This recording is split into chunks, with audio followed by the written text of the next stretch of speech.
So often people come in 4 months after getting lip filler. My lip filler's all gone. It's all gone. I need more. They're also doing secret surgeries and hiding it with like a haircut and stuff. So it's a lot of things, like you know. a facelift and just like having a bang. 100%. Welcome to the Captivate Standard. I'm your host, Ireland Walker. This is the podcast that's setting the bar in all things aesthetics and wellness treatments in Central New York. Let's get into it.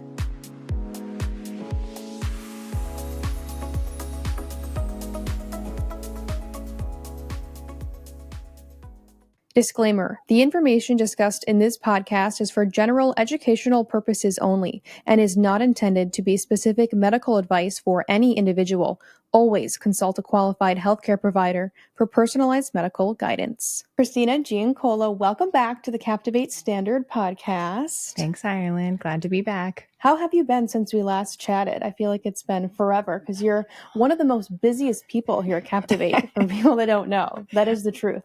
I feel like I just live my life on the go. I'm always in sneakers because just always moving and running around. But life is good. I have no complaints. Just it's busy. You know? Yes. It's a busy season.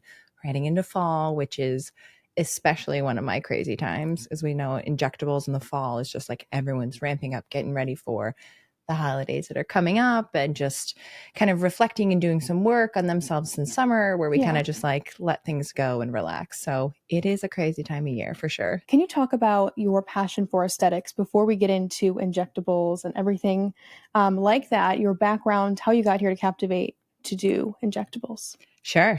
I have a huge passion for injectables. Something I've done for many, many years now.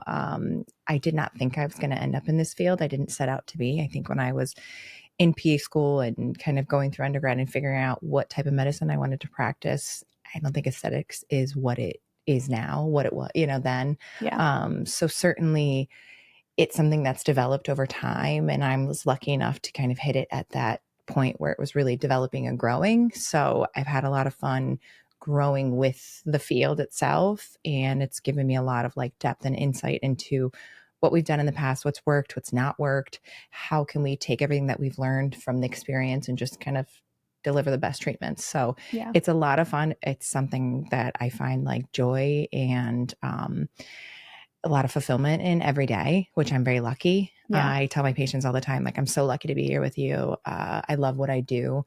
I'm lucky that I look forward to coming to work every day, right? Obviously, I miss all my like thousands. I only have 4 children, but it seems like a lot. Right. And so it's nice that when I leave them, I'm going to do something that I love. So, okay. What about honing your skills and continuing to master what you do? Do you do events, any special events, training, anything like that besides just seeing clients on a day-to-day basis? Yeah. I mean, I'm constantly learning and growing. And I think especially in this field, there's always new information that we're getting, whether it's safety information or new products or new techniques. I feel like I'm a lifelong learner for sure. And just came back from 2 conferences that were great. One was a leadership conference, which was nice. The other one was really just strictly a patient safety course, which a lot of people think like, is that necessary? It's absolutely necessary. So injectables have been around for a really long time. And I think we've learned along the way that there's a lot of things that we can do more safely, more efficaciously. And we're finding a lot more tools. Like now we're introducing ultrasound, things like that. That's just kind of raising that level of the standard of care. And that's what we're always trying to do. Give you the best results with always keeping safety in mind and natural results. So it's a work in progress. We're always right. I'm always in the go. If I'm not working, I'm injecting, I'm learning, I'm just doing all the things. So in your career so far, is there a moment or a client specifically where you're like, this is what I meant to do. I want to do this forever? I have treated thousands and thousands of people over the past 12 years. And I think one of the first clients that like come into mind is actually a patient who came in and she had a dog bite as a child and it left her lip kind of disfigured, right? And I was able to take filler and kind of reconstruct her lip in a way that her lips were symmetrical for like the first time in like 15 years. And it was just like a whole sob fest. Like, I could cry just thinking about it. It was early on. It was one of those things. I was still learning how to do filler. And I'm just like, I think I have an idea of how we can do this, what we can do. And as when I'm injecting, I'm just like, oh my gosh, this is so good. Yeah. This is so good. She's going to immediately water where I can't believe this. I haven't looked. So that's the kind of stuff that you do. And you're just like, this is awesome. Something that she was so self-conscious about. If you passed her on the street with her lip, you just think, oh, some kind of accident or something, like you wouldn't think anything of it. But she was so self-conscious about it. And to be like free from that burden, that is one of those early moments that really solidified me as I was learning, like, this is what I want to do. This is awesome. This is something I'm capable of. I feel like I'm very good at it. And that was like one of my early patients that I was just like, okay. So you're a leader in natural aesthetics in that style, nothing overdone, overfilled, anything like that. You're leading in your style in the area here in Central New York. Can you talk about why it's so important to give natural results? Absolutely. And it's something I'm very passionate about. I think that, again, in this field, we've kind of gotten that bad reputation, right? Everybody comes in and they're like, well, take some Botox, but I don't want filler because people look weird with filler. And I always tell them there's a lot more people walking around with good filler than bad filler. So it can be done tastefully if we're just treating things appropriately, right? We're just creating asymmetries or fixing asymmetries. We are just treating what's appropriate and not overdoing it. And I think that's when you start to notice things, when people's proportions look abnormal, right? Mm-hmm. When they have lips that don't belong on their face, cheeks that don't belong on their face, some kind of weird bony structures. We're trying to get away from weird. And I think as a whole, aesthetics is kind of the pendulum swung a little too far, right? We can always think about like some celebrities that you see them all of a sudden on the red carpet. It's like a jump scare. Yeah. You're like, whoa, you didn't look like that yesterday or something. Yeah. And my head goes to like, your injector better be ashamed of themselves. Yeah. Because you really... They did you dirty. Yes. They didn't say no to you, you know? Mm-hmm. So it's these things that you're like, we can do this. We can deliver like natural results that fly under the radar, that people just go home and they're like, I feel so good about this. I feel like I did look 10 years ago. My natural proportions are back. My cheeks are back. I love doing some good cheeks, but just always fitting for your face. So I think it's been awesome. It's something that I'm very known for in the area because I feel very strongly about it. And I've taken people who have maybe gone a little too far and brought them back to reality. And it's just a work in progress, but it's always a slow, there's not like a big need to just jump in and do so much. You know, it's just like we figured out each person's individual and we figure out what's natural for their face. And it's a lot of fun. And it's really, I think, the way that aesthetic should be. Are you seeing that the patients that come in and the clients that you have are wanting an overdone look right now? Is that the style? No, I think that people are getting away from that. Okay. And sometimes you have people that come in, and I'm known to do this. I'll say, you know what? I'd love to see a picture of what you looked like 10 years ago. Come back and bring me an old picture of yourself, because then we can kind of get before some of this stuff distorted their face and people forget what they look like. It happens all the time. Yeah. So we always try and take a lot of pictures, look at old pictures so we can kind of figure out what were the natural structures of your face and figure it out. But I think so many people are coming in worried about injectables because they've seen some of these wild things, especially people, that are in the public eye. So people get really nervous about it. And so it's my job to just say, hey, I'm not going to do you dirty, right? We're on this journey together. I want you to look beautiful and natural. Let's try a little bit. And then we slowly get comfortable with each other. But as long as it's not a race, if we don't have a big deadline of an event, then we ease into it and we go at people's pace. I want people to be comfortable and look forward to it and not nervous about it. What about being preventative? So some people look or have deeper set wrinkles than other people at the same age. Yeah. So everyone ages differently. Definitely. Talk to me about preventative measures people can take, whether it's lifestyle choices, skincare that they're doing, anything else that people could do where they don't have to get to the point of getting injectables yet. You just hit on so many big points, right? Yeah. Two people of the same age can look so different. What is it? Is it genetics? Is it lifestyle choices, right? Certainly genetics are the one thing we can't do much about. Yeah. We can a little bit with some helps with peptides, you know, so come and call me, you know, if you got poor genetics, I got you. But certainly things you can do are simple things, right? Like sunscreen, drink water, use a good skincare routine, wash your face, wash your face, wash your face. Like little things like that go such a long way. And when you really feel this like split, are people in their like 30s, right? In your 20s, you can get away with a lot, right? You can go to sleep with a dirty face and you're just like, it's okay. I can just kind of wash my face in the morning. It's fine. once you get in your 30s, you better have a routine in place, because this is when collagen's starting to decline. You have other things that are starting to kind of not break apart, but the body's slowing down a little bit. Yes. So if you start doing a lot of good things in your 30s, by the time you get to 40, you're like, okay, things aren't so bad. But if you've gotten to 40 and you haven't been doing some work in your 30s, it's never too late. I tell people it's never too late. People of all different ages come in and they're like, I know you can't do anything for this. I'm like, sure we can. What's bugging you? We always have some kind of solution. Maybe it's not going to be a magic eraser and completely get rid of it, but we can soften things. So it's never too early. It's never too late.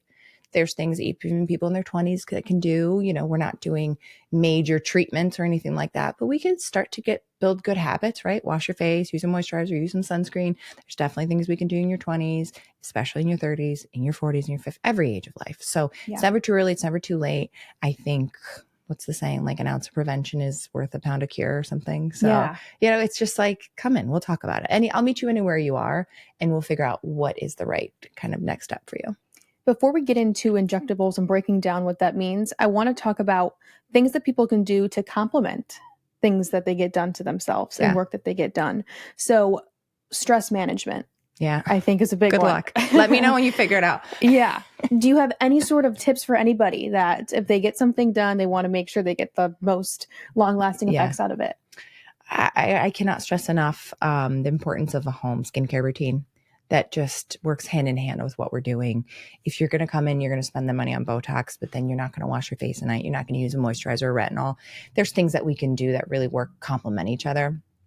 Similarly, seeing with an esthetician, meeting with one of our estheticians, getting facials. A lot of times, if we're doing certain treatments, I tell them, okay, I'd love for you to go and see one of our estheticians and get this treatment done. They complement each other. So there's a lot you can do that will help your results last longer or be more efficacious, get better results. Everything works hand in hand. A lot of what I'm doing, because they're injectables, they are going deeper in your skin or deeper under the surface. So I'm not doing a lot for the surface skin. And that's where these other things come into play. The skincare, the esthetician, all these types of things. So there's a lot that goes hand in hand. And I think if you want to invest in aging gracefully or slowly, it's more than just injectables, and it goes hand in hand. Yeah. Okay.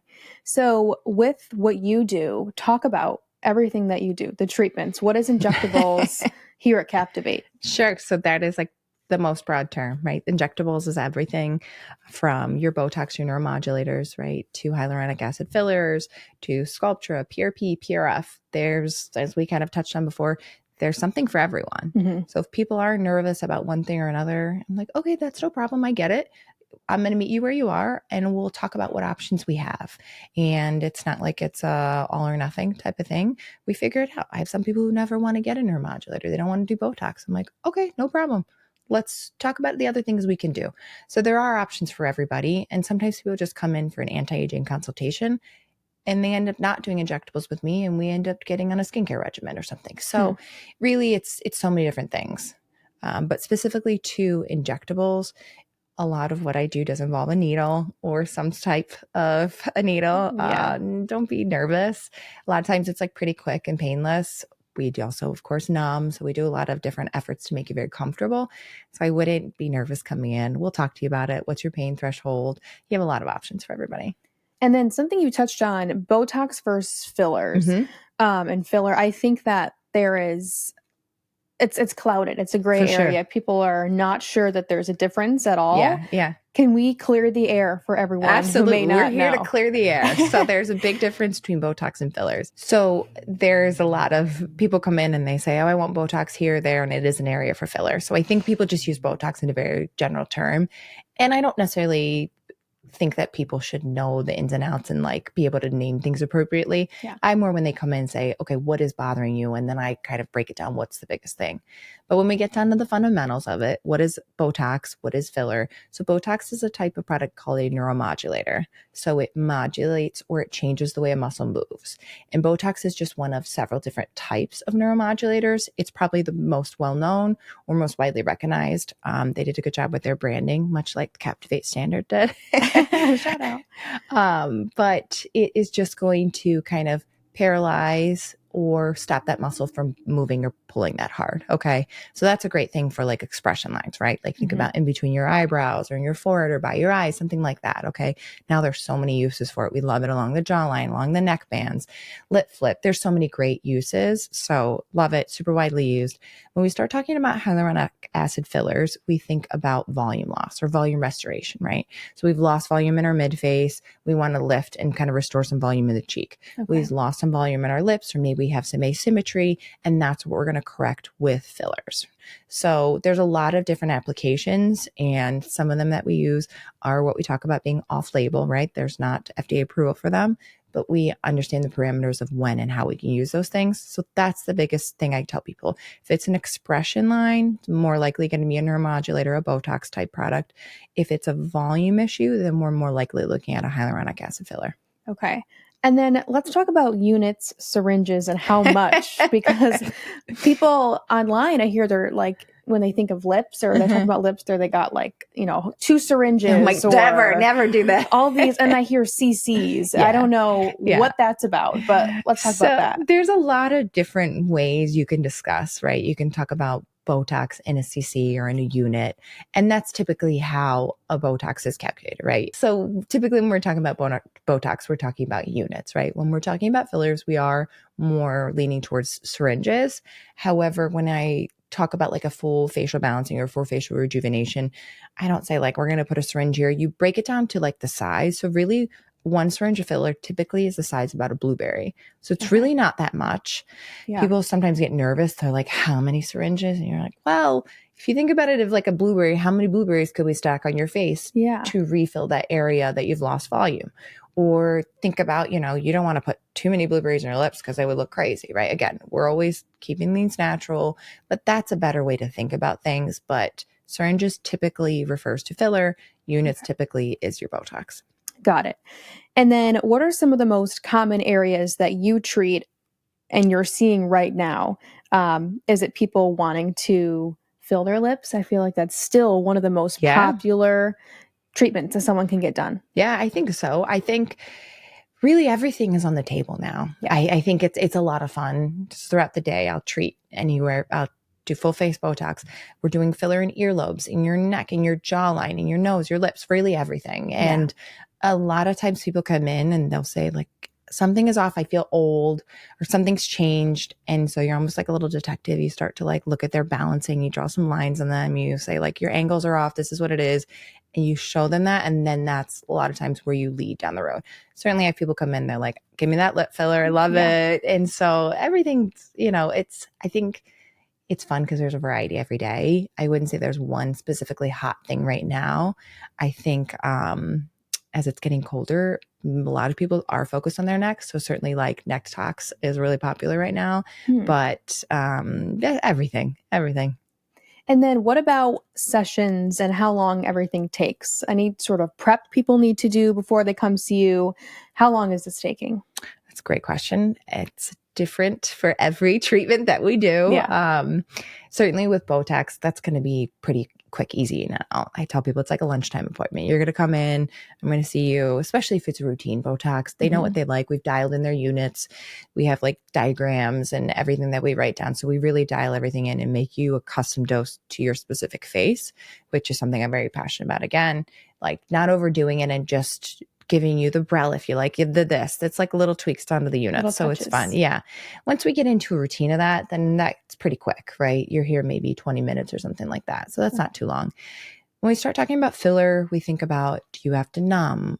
Is it going to be something that we are doing multiple syringes versus one syringe? How much facial mapping do we have to do prior to it? What's the setup? That kind of thing. Something like Sculptra, that's actually something where we have to reconstitute and shake up and mix the product ourselves. So that can take a little bit longer. With PRP or PRF, we're drawing your blood. Yeah. That's got to spin down to get all that, goodness separated from the blood. So we want that product to have time to work. So same thing. Those are going to be some of your longer appointments. So your Sculptra, your fillers, and your PRP are going to be longer. Your Botox can be pretty quick. We always like to make sure that we have enough time to talk to people. So okay. Everything can take a long time. Yes, it varies. What about before and after photos? I always see the ring light out. Oh, You yeah. have the spot right back there. Yeah. How important is that for not only you, but also the clients to see their progress over time? I think you just said that perfectly. I think before and afters are the best thing that people can see. So many times we forget what we looked like. Yeah. So I like to, especially the first time I ever meet somebody, get some pictures. This is our baseline pictures. This is where we've started, because people forget. So often people come in 4 months after getting lip filler. My lip filler's all gone. It's all gone. I need more. And you're like, hold on. Okay, let's look at your original. Look at that. We still have some lip filler. And they're like, oh, I forgot. Okay. All right. So it's like, all right, so we need a little fluff. That's fine. Let's do a little fluff. Let's do a little bit, but we don't have to go crazy. Yeah. But the pictures are awesome. And I think people also love to see how far they've come, especially people who maybe we started with a little bit of Botox because they were nervous, but then in the end, we both knew, okay, we're going to need to do some more major work, right? They've lost a lot of weight, or they went through some traumatic changes with cancer or something. There's all different things in life that happen that change our facial anatomy or deplete our kind of fat pockets and that kind of thing. So they've gone through some of these really dramatic transformations, and they're like, thank God we have those original pictures. So it's really cool. It's really important, even for something, I don't want to say it's insignificant, but something simple as like a Botox. People still like to see it because they come back and you're like, see, before you were pulling higher with one brow or this or that, and you look at the before and afters, and they start to understand their face a little more the way I'm looking at it analytically, and it helps people. So yeah, all the time. Sorry, get ready. We're going to take all your pictures. And then also they go on social media just to see that, or if the person wants them to be on social media. We do. We always ask for approval, and it's always an option to say like, I approve of social media, but I don't want to be identified. That's where we have this really talented girl working in the background. She's changing eye color, hair color, but always the face is untouched. Yes. So that is one thing that she knows. And obviously we have very specific rules of like, we do not retouch the face at all.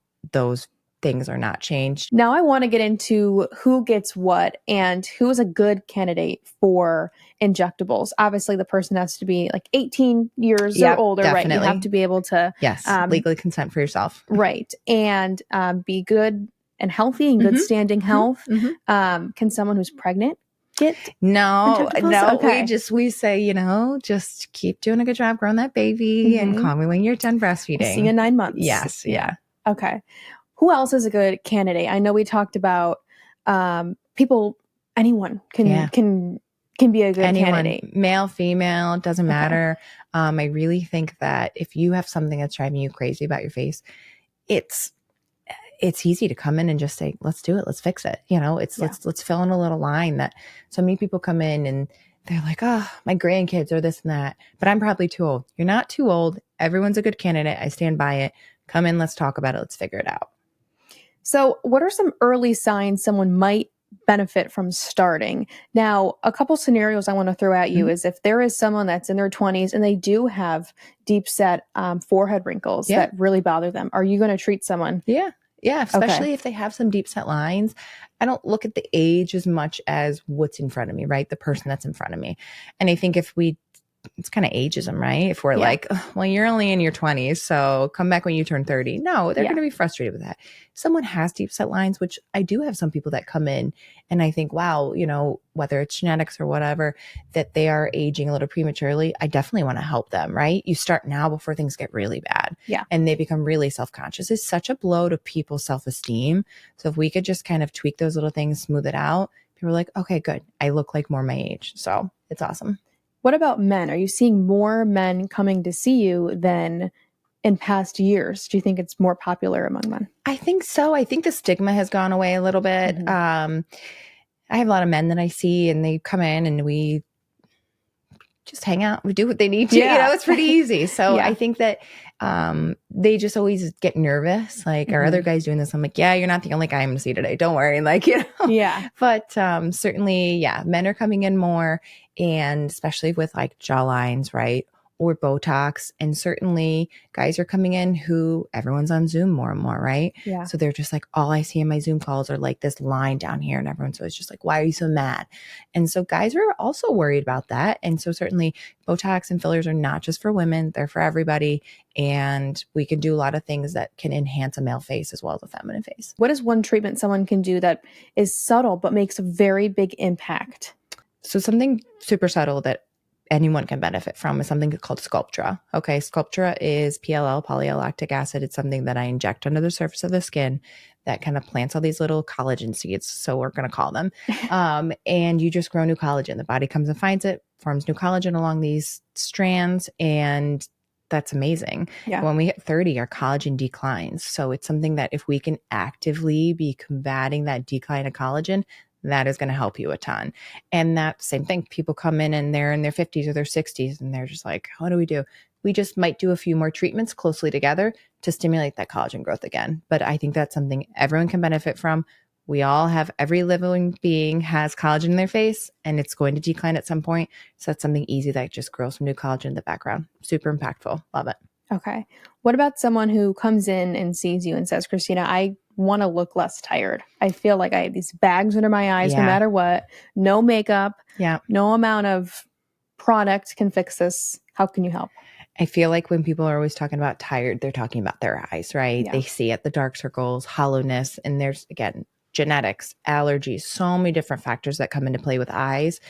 You start to kind of go down the list of, are you a candidate for under eye filler, right? Is that's going to be something that would give you immediate improvement in your under eyes if you're an appropriate candidate? Not everyone is. The next thing you talk about is, should we do some PRF, right? PRF is when we get your platelet-rich plasma and we combine it with a different type of product to make it almost like a little thicker, like a gel-like substance. Same thing. It's going to kind of help restore the area in a natural way, though. It's your own growth factors that are in there, cleaning things up, improving them. So your filler is going to be something that's going to give you instant gratification. It's going to lift it up. It's going to brighten it right away. PRF is something that is going to give you kind of improvement down the road. A lot of times I tell people, if you're really struggling in your under eye area, do both. Yeah. Do the filler in there to get it where you want it to be, and then put that PRF in there to grow in that background to help improve things over time. So certainly under eyes is such a tricky area. Yeah. Definitely I recommend, we're going to get into some Botox if appropriate. We're going to start some treatments. Shout out to my favorite eye product, DEJI by Revision. It's one of my favorite eye products. It's awesome. I put on it every day and I layer it with the plated eye. Those two, I do not leave the country. I do not leave my house without them. So those are your two holy grail eye products. Everyone should have them in their purse right now. So do you ever turn anyone away if they do want to do something that is overfilled or over enhanced? Have you ever had to turn someone away? Definitely. I think you do. I think I try and start with the gentle, like, bring me in a photo. I think we've maybe gotten lost a little sight of what your face looked like. And it does happen. And I have empathy for patients like that because they don't know. Yeah. It's not their job to tell their injector. I mean, of course they can, but it's your injector who should be saying, hey, I think we have enough. We got to stop. But unfortunately, it's a business and you have people that are always thinking about themselves and saying, no, oh, sure. You want to buy another syringe? Yeah, jump into my chair. Let's go. Yeah. That's not what you should do as an injector. It's our responsibility to not just be thinking about my bottom line. It's thinking about the patient and their well-being. So certainly I've told people no, I've turned people away, and it's life, but I'm okay with that. I need to be able to sleep at night knowing that I'm doing the right thing. In your opinion, at what point do injectables shift from being natural to overdone? Yeah. And that's that kind of that tipping point, right? Yeah. Where someone's like, I love what you did with my cheeks. They look so good. Can we do more?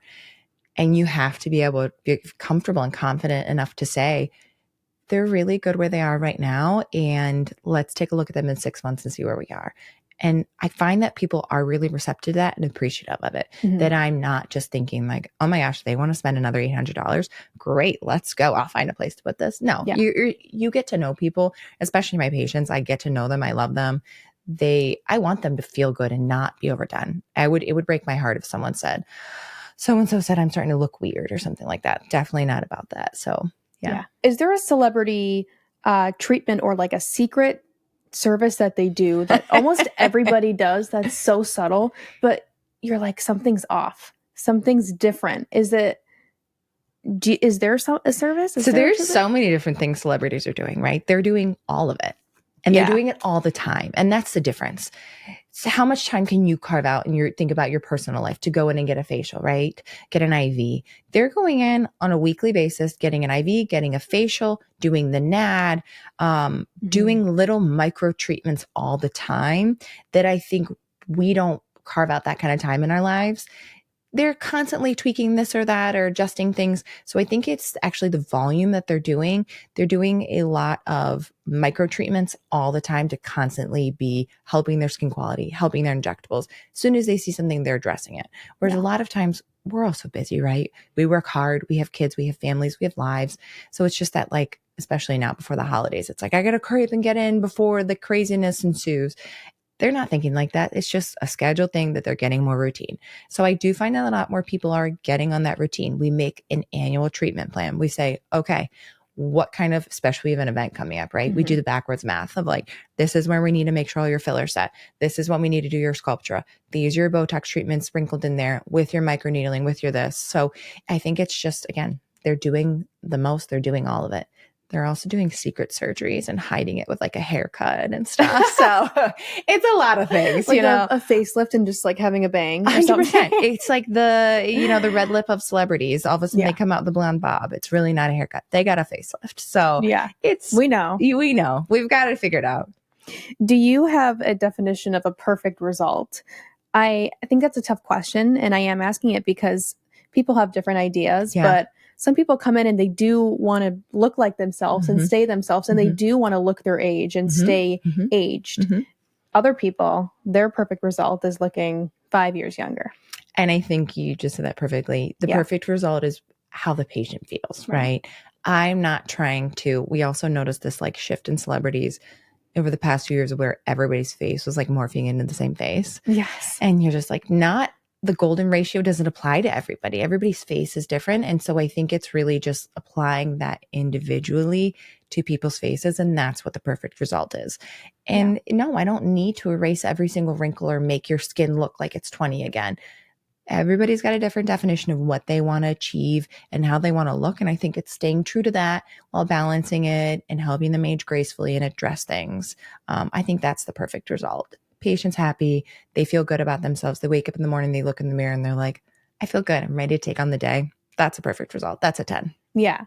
And I think that filter is so scary that you can put on your face and it's like, if you have a like perfect symmetry, I'm like, get this off of my face. This side is like way higher up. Nobody is symmetric. And like people are surprised when they come in and they're like, oh, I'm so asymmetric. I'm like, you and everybody else in the world. Our faces are not symmetric. And like you said, when people do that, all of a sudden you take someone, you're like, oh, you look weird. This is weird. It's like inverted. Yes. That's horrifying. Yes. But you're not alone. I'm also doing the other facial filters, like put a beard and a mustache on me or like a unibrow. Ugly crying.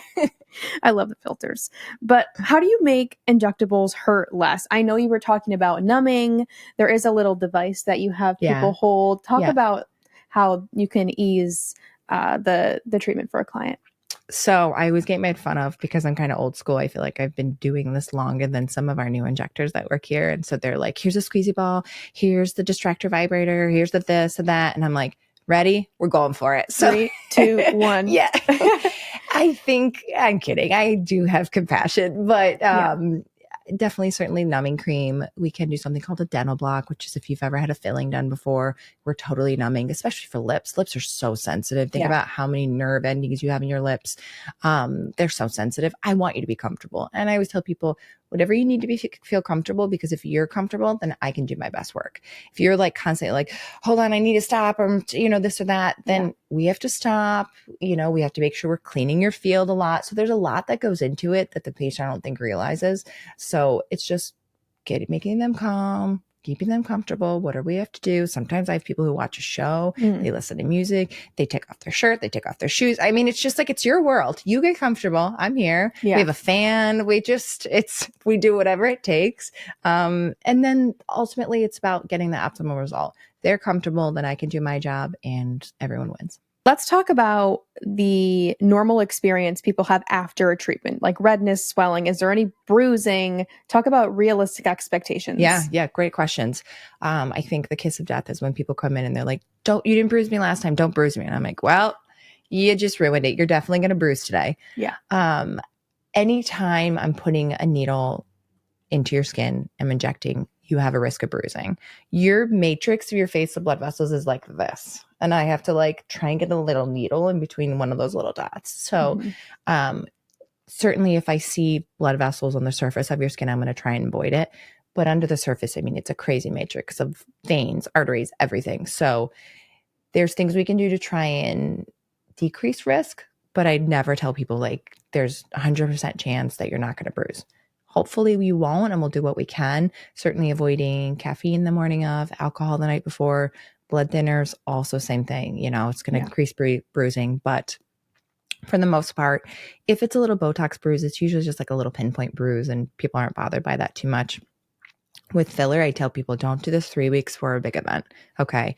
And they'll be like, but my lips were perfect the next day after last time. I'm just like, you know what? Don't risk it.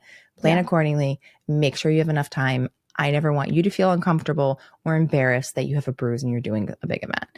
And I also feel like now the stigma is not there as much too. So before, if someone had a bruise, they would be like, oh my gosh, I couldn't go anywhere for a few weeks. Now people are like, look at my filler bruise from my cheek filler. You know, people just don't care as much anymore, which I love, but that's not my job to decide if you care that people know you get filler or not. It's up to you. So, but certainly, when I'm at the grocery store, I see like little Botox bruise. I'm like, oh, okay, I see you. No. I can see through the lip gloss. So just plan ahead is the biggest thing. Even with something like when I'm using a cannula, which decreases bruising, you still has a risk, right? So I don't ever promise not to bruise people. I tell people, plan ahead, make sure if you have anything big coming up.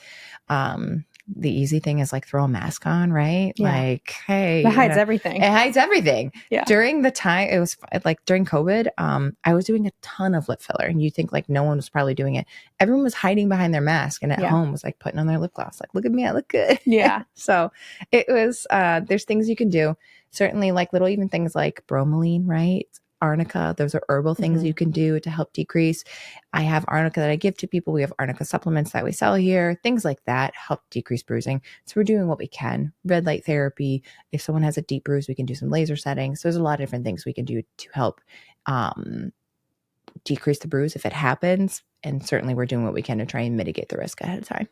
How long are results lasting for different treatments?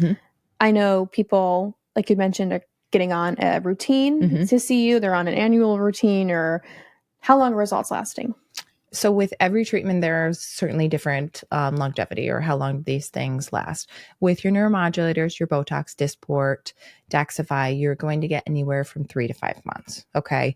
So those people I'm typically seeing 3 to 4 times a year for their treatments just to stay on routine. That being said, my younger people, maybe I'm just seeing them twice a year because their lines aren't as bad. The people that are coming in with deep set, heavy wrinkles, those people I want to see before their treatment wears off to make sure that we are kind of combating those lines. So everybody's different. I say on average 3 to 5 months. That's pretty good for neuromodulators, your Botox. With fillers, those can last anywhere from 9 months to 2 years. So you have a lot longer time in between your treatments. Certainly, if we're taking a facial balancing, we're breaking it down. It might be something that in one session I'm doing your cheek, the next I'm doing your chin, lips in another session. So that might be a couple times a year that I see somebody, but we're not treating your lips every few months. So it's something that it's either going to be one session and then I'll see you again in a year, or we're breaking it down and I'm going to see you more frequently. But your results are going to last a lot longer. With Sculptra, I kind of have my own formula that I do with that. I recommend one Sculptra treatment annually, just again to get that collagen stimulating. So once we've kind of caught up with where you are age-wise, what's your skin quality, with how many treatments we need, then I just say, let's see each other once a year to do your treatment to get that collagen growing in the background. With PRP or PRF, it's typically a couple sessions on the front end, and then we do some maintenance down the road. So that was a loaded question. Well, it varies. So that's good to know. Yeah. Is there any red flags people should look at when they're choosing an injector? Maybe someone that's like, come in every month or whatever, every few months, maybe something like that. But anything Absolutely. else? That's a red flag. Yeah. I think vet your injector. Okay. Don't look at how many TikTok followers they have. What's their education? Okay. Are they certified to be doing this? Ask to see the box that they're injecting you from. Is it real product? I think the scary thing is now people are getting so many counterfeit products shipped to them from China. Someone just got busted in our area for treating people with like illegal Botox. And it's scary. It's terrifying. Yeah. And I get upset because I think it gives this industry a bad reputation. People are cutting corners using stuff that isn't sterile. Now, this is where like the dangers are coming from, right? The infections, the biofilms, the occlusion, stuff like that. Yeah. Not that it can't happen to anybody, but the best thing we can do is to use sterile products, quality products in a clean setting. So that is a big red flag. I think there was like a funny TikTok going around of somebody that was just like injecting with like broken gloves and like not wiping his face. So certainly red flags are like, is this person educated? Are they allowed to be doing what they're doing? Are the products real? Is it in a clean setting? Those kind of things. So I think that just a little bit of vetting quickly you can do is a good idea. Very good idea. Yeah. Well, I think everyone's a good investigator these days. I hope on social media. I know. You do so much research about your car and then you'll just go to somebody's garage for Botox. So just keep it clean. Keep it easy. Yeah. So social media versus reality. I want to debunk some myths and talk about some misconceptions you hear about Botox and filler. So I'm going to kind of run through these and you can say if it's true or false or real or not real. Hit me. Filler stretches your skin. I would say myth, false, whatever I think that a lot of times, specifically the way that I'm injecting, I am revolumizing. So I'm just giving you volume back that was there. So I wouldn't say necessarily stretches the skin. And honestly, filler isn't that strong. So I feel like your skin or your tissue will reject the filler before it actually allows it to stretch it. Okay. Once you start, you can't stop. Definitely a myth. I tell people all the time, you're not going to want to stop, but certainly you could stop at any point in time. Yeah. Injectables are poisonous. Oh my gosh, I know. Neurotoxin. They couldn't have named that better. I know, that's scary. It actually stems from the molecule or what it's botulism toxin. So it's actually something that could give you food poisoning, but don't worry, we fixed all that in the lab. Yeah. But it's something that is just going.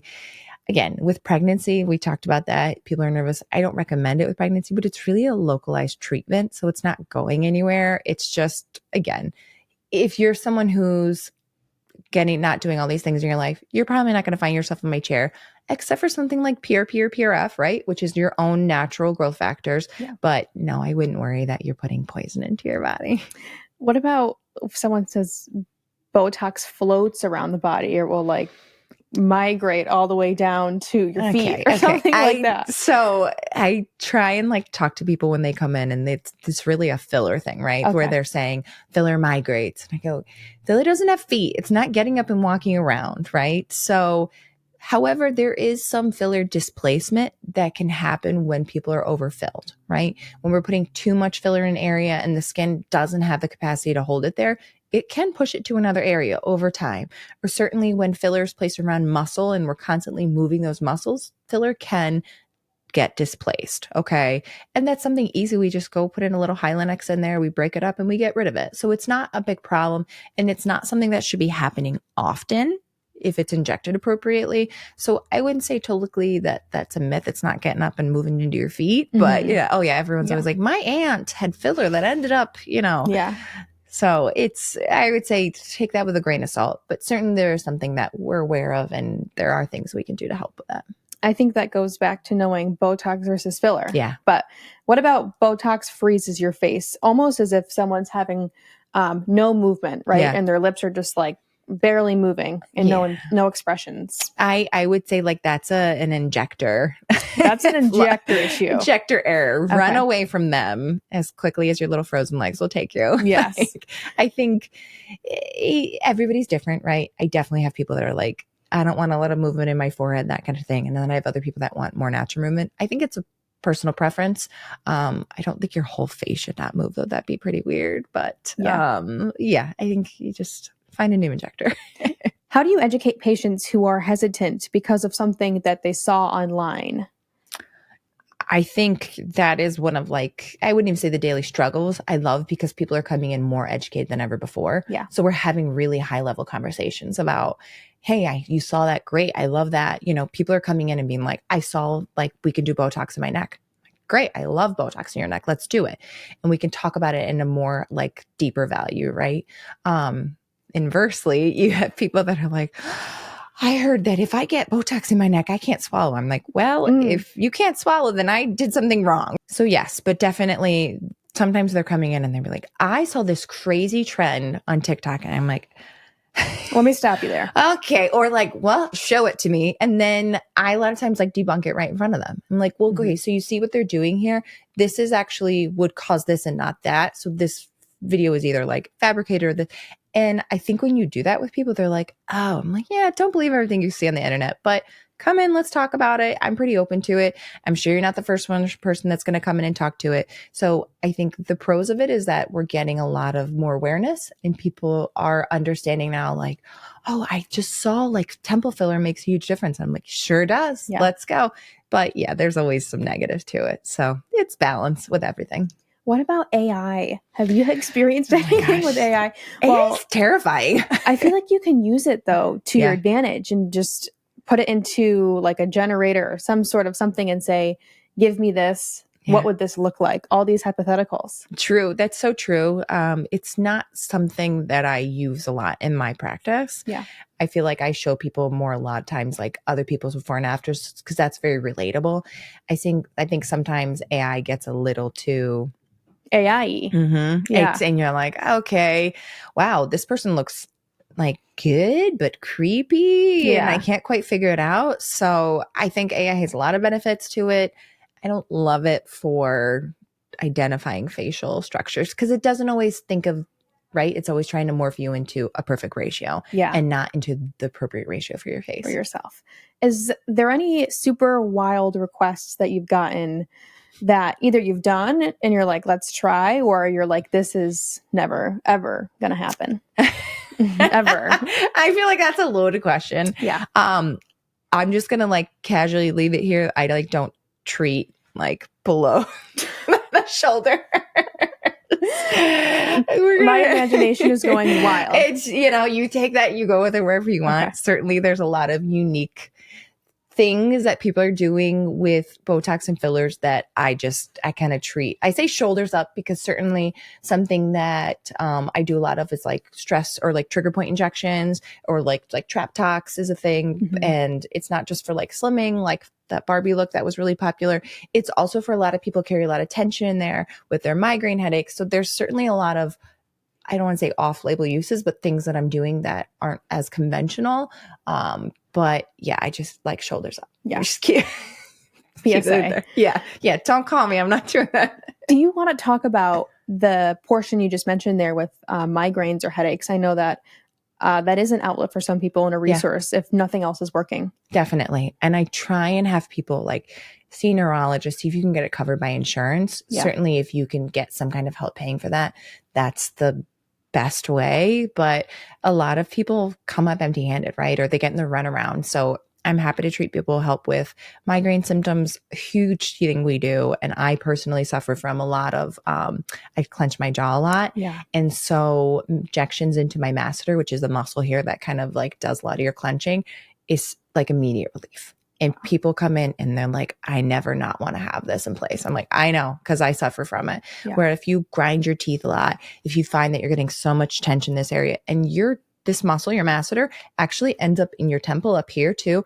So it's all related. So you grind, then you get a headache, then you get the headaches here. So everything is really related from your back. So a lot of times, we're doing more therapeutic work than cosmetic work, but the relief is incredible. And people are like, okay, I'm in. I can't not do this. And you're just like, yeah, because it's a stressful world these days. There's a lot of tension. So anything we can do to kind of decrease those things, something as simple as some Botox injections, love that.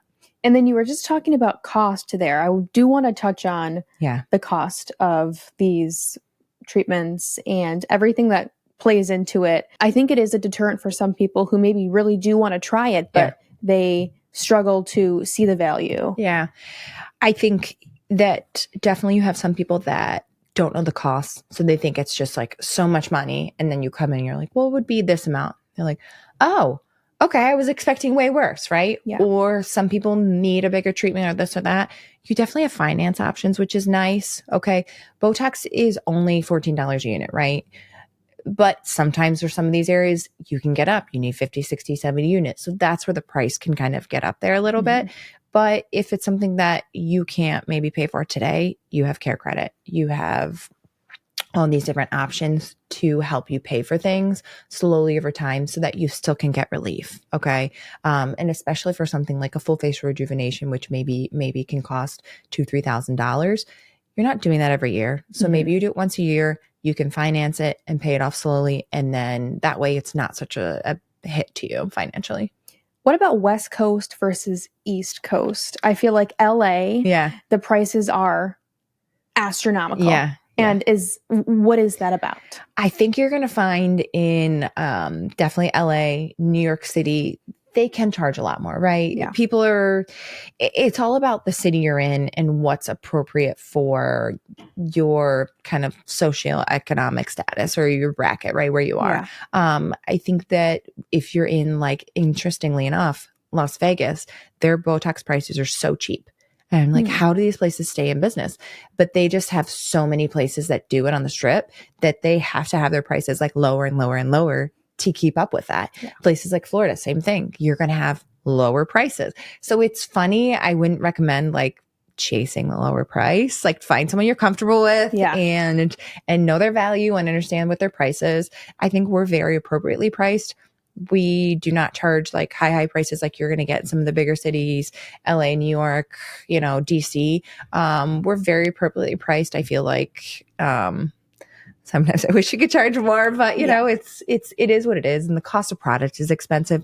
And that's ultimately what drives the price. And Botox parties can be cheaper, maybe? Yeah, sure, right? sure. Okay. So we do offer some Botox parties. It's something that it's fun. And I think that especially for groups of people who maybe are a little more hesitant to do it, Botox parties get us such a bad reputation. I feel like everybody's like, oh, but if you get someone, again, who's a professional, who's coming in, who has a good reputation, you vetted them, they know what they're doing. This isn't their side hustle. This is what they're doing and they're passionate about safety wise. I think it's fine to have them because sometimes it's a more like low key setting, right?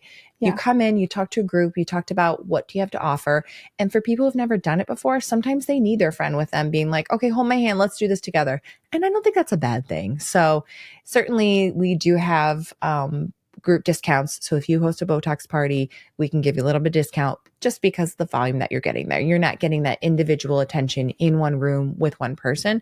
You're going to get more of a broad treatment where you're saying, okay, we're just doing more surface level, like focusing on areas that are pretty easy to treat. Can you talk about any other services that you do that we might have missed? Two things I love. And I really, I think they're two really great treatments. SkinVive, especially this time, actually both of them this time of year.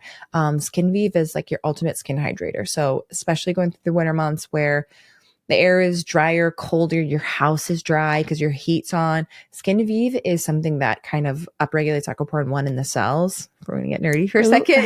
A little scientific. And it just kind of plumps your cells, right? Keeps your skin more hydrated. So that's perfect for this time of year. The results last about 6 months. Okay.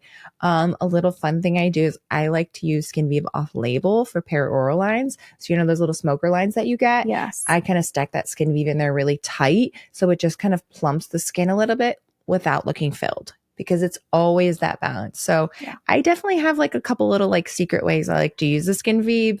But yeah, it's something that people will see me like pull it out in their treatment. They're like, what are you using that? I'm like, I have a couple of like tricks up my sleeve. Tricks, yeah. Kybella is an awesome treatment. It is liquid liposuction, right? So especially for if you have that little pocket of like stubborn fat under your chin, it's awesome. Okay. I talk to people about if someone comes in and they have a fuller face or something like that. We do talk about, okay, if you had liposuction, this would be your downtime. This is what you would expect versus Kybella, right? So I think given my plastic surgery background, I like to have these real conversations with people of, if you did this surgically, it would look like this. Okay. Yeah. Let's find a surgeon that you like, that you would jive with if you want to go that route. Okay. It's not a route, and it's for some people, they come in, they're like, I don't ever want to have surgery. So I'm like, great. Let's hit it with a couple sessions like Kybella. It's awesome. It gets rid of it. So yeah, two easy things that I just like love. I want to switch gears and go back to what we were talking about before with celebrities or public figures who have a timeless, almost ageless look that they work on over time, where they just look like they do not age. I can give you some examples of people who I've seen and found. Okay. Tom Cruise. Okay. Oh my gosh. Or like Anne Hathaway, Yeah. Kim Kardashian. I think Anne Hathaway is one of those people that is just like, she's such a beauty and she's done such a good job. Yeah. She is definitely, all those people just named, they're all doing treatments. So I think people think like, oh, they haven't changed because they're not doing things. Oh no, they're doing the most. But Okay. they have found themselves someone who is willing to tell them no, even though they're a celebrity, right? Telling them no, saying, okay, let's work on like, let's do all their microneedling, all of the PRP. They're doing NAD infusions. They're doing other things to take care of their bodies and making sure that they're in optimum health, right? Mhm. Because we know, we haven't talked about this, but glycation occurs within the body, right? Glycation is like when you're like cooking meat, what happens to your body over time. So you can, there's different things in your lifestyle you can do to try and slow that down. So these people are kind of masters of their health, I would say, making sure that they're taking care of the body inside and out, and certainly staying regimented with their treatments. Okay. So they're doing the most in the best way. So I applaud them. I applaud their injectors and the people that are taking care of them because they're doing it really seamlessly. And I think we've also seen some celebrities that have like gone too far. And Yes. then I think sometimes it's sad for them, but they get photographed on like a red carpet looking crazy. And then Yeah. it's sometimes that's what it takes for them to be like, oh my gosh, like I feel like Demi Moore is someone Yeah. who, we all know this one picture of her where you were just like, what happened to your cheeks, to your face? You were a stunningly beautiful woman. Mhm. And then over the past few years, I feel like she reversed what she did or she tweaked something and she looks amazing. So I think to apply it to everyday life, if you've gone too far, if you've realized that you've found yourself in a place where maybe people are not talking about you, but you don't feel uncomfortable, you can usually reverse things. Yeah. So yeah, I think. And that's the good thing about it too, is if you end up not loving a result or something down the line as much as you thought you would, you can tweak it and you Definitely. can always change things. Yes. But I think there is a point where if people do actual like surgery or procedures, Yeah. that's where like if you have get to a be botched careful. nose job or something, Yeah. you can't really, Again, how many times can you get that fixed? do your research on your surgeons, Yeah. right? There's all these things people will be like, well, I can fly to,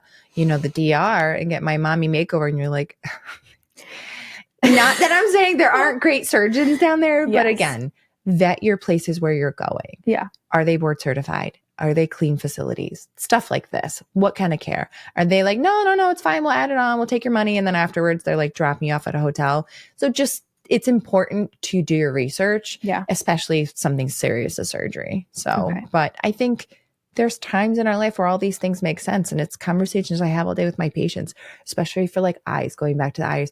So many times I'm like, okay, we should talk about who we're going to talk to for your upper blepharoplasty, right? For your eyelid surgery. So there's things that I think go hand in hand for a timeless look. And it's all about balance. Kristyna, where can listeners connect with you or other injectors here at Captivate to book a consultation, a first step, or just come to see you in general to learn more about injectables? So I just come in and book an anti-aging consultation, right? Okay. There, you aren't held to anything. We don't have to do a treatment. Come in and let's talk about things. And I think sometimes people get nervous that they have to know what they want. Then they come in, let's talk about it. What's bugging you the most? And we can dive in. We can kind of figure out where's a great place to start and go from there. So I think a consultation is easy. There's no commitment with that. And it's just a easy way to ease into, make everyone comfortable, get to know each other and go from there. Awesome.